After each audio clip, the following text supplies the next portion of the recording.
আসসালামু আলাইকুম রহমতুল্লাহ। আজকে আবারও চলে আসলাম আরেকটি নতুন ভিডিও নিয়ে। আমি আপনাদের সাথে আছি মোহাম্মদ শাহাদাত হোসেন, পড়াশোনা করছি রাজশাহী ইউনিভার্সিটির ফাইন্যান্স বিভাগে। আজকে আপনাদের সাথে শেয়ার করব এক্সেলে পিভট টেবিলের মাধ্যমে কিভাবে একটা বড় ডাটাকে আমরা সামারাইজ করতে পারি এবং অ্যানালাইজ করতে পারি। চলুন কথা না বাড়িয়ে আমরা শুরু করি যে আমরা কিভাবে একটা বড় ডেটাকে সামারাইজ করতে পারি এবং অনেকগুলো যে কোনো বেজের উপর ভিত্তি করে আমাদের ডেটাগুলোকে ফিল্টার করতে পারি, ছোট করতে পারি, সাজাতে পারি, রিঅ্যারেঞ্জ করতে পারি। এইসব জিনিসগুলো আমরা আজকে দেখব এবং শেখার চেষ্টা করব। যাই হোক, আমরা এখন দেখতে পাচ্ছি আমার যে এক্সেল ড্যাশবোর্ড আছে, এখানে অনেক বড় একটা ডেটা আছে। যে ডেটাটা যেমন এখানে নাম্বার, এই ডেটাতে আছে আইডি নাম্বার দিয়ে আছে, ইন্ডিভিজুয়াল, ডেট আছে, প্রোডাক্ট আছে, প্রোডাক্ট অনেকগুলো প্রোডাক্ট আছে, এখানে রিজিয়ন আছে, হ্যাঁ কোন রিজিয়নে বিক্রি করা হয়েছে এইসব। তারপর সেলস মেথড দেওয়া আছে, প্রাইস পার ইউনিট আছে, কস্ট পার ইউনিট আছে, কোয়ান্টিটি দেওয়া আছে, রেভিনিউ দেওয়া আছে এবং এক্সপেন্স দেওয়া আছে। দেখেন, আপনারা দেখতে পাচ্ছেন এখানে অনেকগুলা ডেটা আছে আমাদের সামনে। আমি যদি আপনাদেরকে দেখাই, তাহলে এই ডেটাগুলা, এই বৃহৎ ডেটাটা আমাদের সামনে আছে। তাহলে এখন আমি এই ডেটাটা থেকে যদি চিন্তা করি আমার আইফোন গুলা কোন কোন অঞ্চলে বিক্রি করা হয়েছে এবং কোন কোন মেথডে বিক্রি করা হয়েছে, বা প্রত্যেকটি পণ্যের এভারেজ কস্ট কত হয়েছে বা টোটাল কস্ট কত কোন পণ্যের, বা কোনটার টোটাল রেভিনিউ কত, বা আইফোন থেকে আমি টোটাল রেভিনিউ কত পেয়েছি, বা নর্থ আমেরিকার ওই অঞ্চল থেকে আইফোন বিক্রি করে বা আইপ্যাড বিক্রি করে আমি কত টাকা রেভিনিউ করতে পেরেছি, বা আমার কত ওখানে কস্ট হয়েছে, টোটাল রেভিনিউটা কত, এইসব যদি জানতে চাই, তাহলে এই বড় ডেটাটা থেকে যদি এইসব জিনিস জানতে, তাহলে আমার প্রত্যেকটা জিনিস এভাবে সিলেক্ট করে করে করে করে আমার কাছে এই সব জিনিসগুলো বের করতে হবে। তাহলে এত বড় ডেটা যখন আমাদের সামনে থাকবে, এই জিনিসগুলো বের করলে এটা অনেক সময় সাপেক্ষ এবং এটা করতে গেলে ভুল হওয়ার সম্ভাবনা অনেক বেশি, এবং অবশ্যই এখানে অনেক সময় ব্যয় হবে। বর্তমানেও পৃথিবীতে এই ধরনের এভাবে সময় ব্যয় করে এভাবে কাজ করা অনেকটা কঠিন হয়ে যায় এবং ভুল হওয়ার সম্ভাবনা অনেক বেশি। তাই আমরা এইসব কাজগুলা, এরকম যেগুলা বৃহৎ আকারের ডেটা আমাদের সামনে থাকে বা আমরা যেসব ডেটা নিয়ে কাজ করি, এইসব ডেটাগুলোকে খুব সহজে সামারাইজ করার জন্য এবং নিজের মতো করে সাজিয়ে নেওয়ার জন্য এবং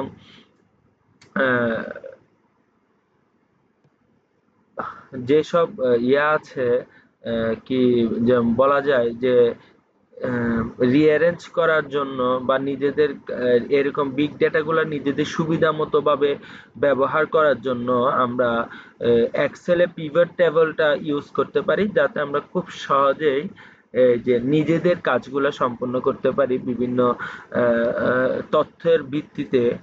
হ্যাঁ, আচ্ছা, এখন আমরা কথা না বাড়িয়ে আমরা এখন দেখি কিভাবে আমরা একটি পিভট টেবিলের মাধ্যমে, এক্সেলের পিভট টেবিলের মাধ্যমে আমাদের এই বড় ডেটাটাকে অ্যানালাইজ করতে পারি বা এটা ফিল্টার করতে পারি, সর্টেড করতে পারি। এইসব জিনিস আমরা এখন দেখব। তাহলে আমি এখান থেকে প্রথমে যে কোনো একটা জায়গায় সিলেক্ট করে নিয়ে ইনসার্টে গিয়ে একটা পিভট টেবিল করে এখানে সিলেক্টেড আছে এবং নিউ একটা ওয়ার্কশিটে আমরা এই কাজটা করব। তাই আমরা এটা ওকে প্রেস করলাম, নিউ একটা ওয়ার্কশিট ওপেন হয়ে গেল আমাদের সামনে। যাই হোক, এখানে লেখা আছে to build a report choose field from the pivot, fields from the pivot field list. তাহলে এই জায়গা থেকে এখানে এই যে আমাদের এদিকে হাতের ডান পাশে পিভট টেবিল ফিল্ড যেটা আছে, এখান থেকে আমরা বিভিন্ন কিছুর উপর বেস করে, যেমন ID number, date, product, region, sales method, cost per unit, quantity, expense ইত্যাদির উপর ভিত্তি করে আমাদের ডেটাগুলোকে অ্যানালাইজ করতে পারি, সামারাইজ করতে পারি। এইসব জিনিসটা এখানে বলা হয়েছে এবং এটা থেকে একটা রিপোর্ট তৈরি করতে পারি নিজেদের ইচ্ছা মতো, আমরা চাইলে করতে পারি। যাই হোক, আমরা প্রথমে প্রোডাক্ট নিয়ে যেহেতু করবো, আমাদের যেহেতু প্রোডাক্ট, আমি প্রোডাক্টটা এখান থেকে আমরা এটা ভ্যালুতে ছেড়ে দিলেই, সরি এটা হয়তো আসছে না, আসবে, আমরা এই জিনিসটা ভ্যালুতে ছেড়ে দিলাম, এই তো। তাহলে আমাদের এখানে রিজিয়নটা না, রিজিয়নটা একটু পরে দিচ্ছি, আমি প্রোডাক্টটা দিয়েছিলাম, হ্যাঁ প্রোডাক্টটা আমার চলে আসছে। এই তো আমার এখানে যেমন এয়ারপড আছে, ফিন 26, iPad, iPhone, iWatch, MacBook, XYZ, এই প্রোডাক্টগুলো আমার কাছে আছে। তাহলে আমি প্রোডাক্ট সিলেক্ট করার সাথে সাথে এখানে আমার এইসব জিনিস চলে আসছে। তাহলে এখন দেখা যাক আমাদের এবার কোয়ান্টিটি, আমরা চাইলে কোয়ান্টিটিটা অ্যাড করতে পারি, কোয়ান্টিটিটা আমরা অ্যাড করতে পারি। এখানে দুইটা কোয়ান্টিটি চলে আসছে, একটা কোয়ান্টিটিকে আমরা ডিলিট করে দিব, ডিলিট করে দিব, সরি এখানে এটা আমরা চাইলে এখান থেকে ডিলিট করে দিতে পারি। কোয়ান্টিটি আমরা একটা ইউজ করব, একটা কোয়ান্টিটি আমরা এখান থেকে নিলাম, হ্যাঁ কোয়ান্টিটিটা এখানে চলে আসছে। আমরা চাইলে এখান থেকে এই সাম অফ কোয়ান্টিটিটাকে চাইলে আমরা আলাদাও ভাবে করতে পারি। এটা আমরা এখান থেকে ভ্যালু ফিল্ড সেটিং থেকে গিয়ে এটা আমরা সামের জায়গায় কাউন্ট করে দিতে পারি, বা এখান থেকে আমরা এটাকে অ্যাভারেজও আনতে পারি। যেমন অ্যাভারেজে দিলে আমার অ্যাভারেজ অফ কোয়ান্টিটিটা হচ্ছে আমার এভাবে আসছে। তাহলে আমরা এটাকে চাইলে এখান থেকে ডাবল ক্লিক করে এটা কাউন্টে দিতে পারি, বা এটা চাইলে আমরা সামও দিতে পারি। সাম দিলে আমাদের কোয়ান্টিটিটা এভাবে দেখাচ্ছে। তারপর আমরা যেমন এখানে আরেকটা জিনিস অ্যাড করতে পারি, আমাদের রেভিনিউটা আমরা অ্যাড করতে পারি। যেমন এখানে সাম অফ রেভিনিউ আসছে, এটাকে আমরা এখান থেকে শর্টকাটে ডাবল ক্লিক করে কাউন্টে দিতে পারি রেভিনিউটা। হ্যাঁ রেভিনিউটা আমরা কাউন্টে দিয়ে দিতে পারলাম, বা এটা আমরা যদি রেভিনিউটা এভারেজ রেভিনিউটা দেখতে চাই তাহলে আমরা এভারেজ রেভিনিউটা এখান থেকে এভাবে সাজিয়ে দিতে পারি। এবার আমরা রিজন ওয়াইজ এটাকে আমরা ভাগ করতে পারি। এই যেমন রিজনালি আমরা যদি এটা দেখি তাহলে দেখেন আমাদের ডেটাটা এখন কিভাবে সাজানো হয়েছে। আমরা রিজনালি দেখতে পাচ্ছি কোন কোন পণ্য কোথায় বিক্রি হয়েছে, হ্যাঁ এইসব এখানে দেখাচ্ছে, এবং প্রোডাক্ট গুলা দেখাচ্ছে, এগুলোর কোয়ান্টিটি দেখাচ্ছে, এবং এভারেজ রেভিনিউ গুলাও কিন্তু আমরা আমাদের চোখের সামনে দেখতে পাচ্ছি। খুব সহজে কিন্তু আমাদের ডাটাগুলোকে আমরা কিন্তু কি করতে পারছি, রিঅ্যারেঞ্জ করতে পারছি। এটাই হচ্ছে আসলে পিভট টেবিলের কাজ। এখানে পিভট টেবিলের অনেকগুলা কাজ আছে, আমরা এই কাজগুলো দেখার চেষ্টা করব, আর যতটুকু সম্ভব আমাদের হাতে সময় আছে এইগুলোর মধ্যে আমরা দেখার চেষ্টা করব কিভাবে আমরা ডেটাগুলো সাজাতে পারি। তারপর হচ্ছে যেমন প্রাইস পার ইউনিট আমরা কিন্তু অ্যাড করতে পারি। যেমন এখন আমি যে সাম অফ এটা সাম আছে, আমরা এটা করতে পারি যে, সরি ভুল হয়েছে, এখান থেকে আমরা ডাবল ক্লিক করে কাউন্টে করে দিতে পারি। হ্যাঁ কাউন্টে, বা এটা সরি আমরা কাউন্টে না, এটা আমরা এভারেজে করতে পারি। এভারেজ প্রাইস পার ইউনিটটা আমরা এখান থেকে পেতে পারি। তাহলে আমরা এখানে এভারেজ পার ইউনিটটা পেয়ে যাচ্ছি। যদি এভারেজ আমাদের পার ইউনিট প্রাইস আমাদের যদি প্রয়োজন হয়, প্রাইস পার ইউনিট, বা এটাতে আমরা এখান থেকে খুব সহজে এটা আমরা সামে দিতে পারি। সামে দিলে এভাবে আমাদের এটা টোটালটা চলে আসছে। তাহলে আমরা আমাদের ইচ্ছা মতো এই ডেটাগুলোকে যেমন সাজাতে পারছি। এটাই হচ্ছে আমাদের আসলে পিভট টেবলের কাজ। দেন এখান থেকে চাইলেও আমরা এই জিনিসটাকে খুব সহজে করতে পারি।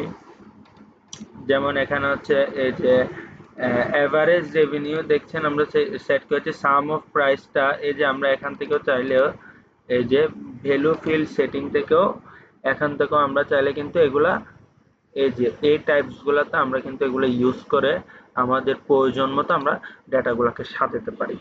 তাহলে অলরেডি আমরা আমাদের ডেটাগুলোকে অনেকভাবে সাজানোর চেষ্টা করছি। যেমন যার যেভাবে প্রয়োজন, আসলে আমি কিভাবে কার কি প্রয়োজন ওইভাবেই পিভট টেবিলের সাহায্যে ডেটাগুলো সাজানো হয়। দেন এখন আমি আরেকটা জিনিস করব, এটার কস্ট পার ইউনিটটা আমি অ্যাড করলাম। যেমন আমার এখন প্রয়োজন কি কস্ট পার ইউনিট জানাটা আমার জন্য, সরি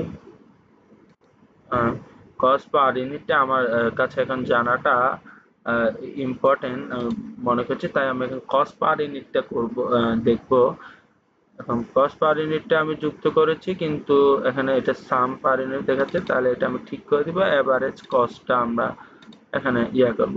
তাহলে এভারেজ কস্ট পার ইউনিটটা, সরি এভারেজ প্রাইস, এটা ও আচ্ছা সরি, এখানে ভুল হয়ে গেছে, আমি ওখানে যেটা অ্যাড করেছিলাম এটা এভারেজ প্রাইসটা চলে আসছে।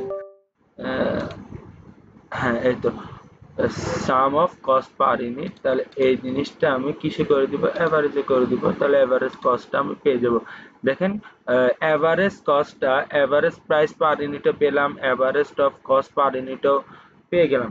তাহলে তাহলে আমার এই যে বিশাল, এই যে এখানে আমার এই টেবলটা, এই বিশাল আকারের ডেটাটা আমি কিভাবে আমার প্রয়োজন অনুযায়ী একদম একটা ছোট একটা টেবলে সাজাতে পেরেছি, এটাই হচ্ছে পিভট টেবলের কাজ।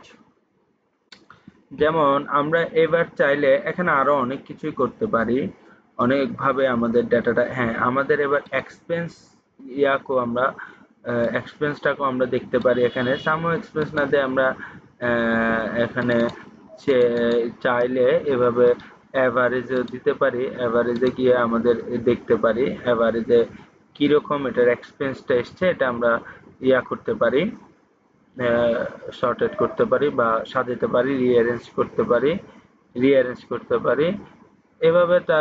তারপর আমরা চাইলে এটার আইডি নাম্বার হিসাবে আইডি নাম্বারটা যোগ করতে পারি, আইডি নাম্বারটা আমরা এখানে যুক্ত করতে পারি। দেখেন আমাদের আইডি নাম্বারটা চলে এসছে, আইডি নাম্বার অনুযায়ী আমরা এটা সাজাতে পারি। এবার আমরা চাইলে এখান থেকে অনেক কিছু আবার বাদও দিতে পারি, যেমন আমার এখন প্রয়োজন হচ্ছে না, বা আমার এখন প্রাইস পার ইউনিটটা বা আমার কস্ট পার ইউনিট বা আমার কোয়ান্টিটি, যেখানে এখান থেকে আমি চাইলে অনেক কিছু বাদ দিতে পারি। আবার এখানে চাইলে টেবলে অনেক কিছু আমি অ্যাডও করতে পারি, পিভট টেবল অ্যাড করতে পারি এটার মাধ্যমে। আমার এটা প্রয়োজন নাই, আমি এখানে আমার যে এই যে আমার যে ইয়াগুলো আছে, মেন মেন যে উপরে সাম অফ কোয়ান্টিটি এভারেজ রেভিনিউ, এগুলোর উপর ভিত্তি করে আমি আমার এই ডেটাটা করতে পারি, শর্টেড রিঅ্যারেঞ্জ করতে পারি। এটা আমি অলরেডি করেছি। তাহলে এখান থেকে আমি জানতে খুব সহজেই আমার প্রয়োজনীয় ডেটাগুলা কিভাবে মানে প্রয়োজনীয় যেসব জিনিস আমার জানার প্রয়োজন এসব আমি জেনে নিতে পারছি। এখন আমি চাইলে এখান থেকে যেমন আমার ডেটটাও অ্যাড করতে পারি, তাহলে আমি চাইলে এখানে আমার ডেটটাও এখানে অ্যাড করতে পারি। এখানে এই তো সরি, এটা ডেটটা মনে হয় এদিকে অ্যাড হয়েছে। হ্যাঁ,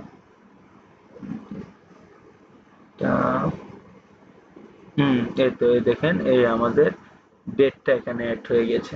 দেখেন এই ডেটটা আমাদের এখানে অ্যাড হয়ে গেছে। ডেট অনুযায়ী কিন্তু এখন আমাদের ডাটাটা কিন্তু এখন অনেক বড় হয়ে গিয়েছে। ডেট অনুযায়ী যখন আমরা এটাকে ডেট অনুযায়ী রিজিয়ন অনুযায়ী সাজিয়েছি, এখন আমাদের দেখেন এই ডাটাটা আমাদের কিন্তু আস্তে আস্তে অনেক বড় হয়ে গিয়েছে।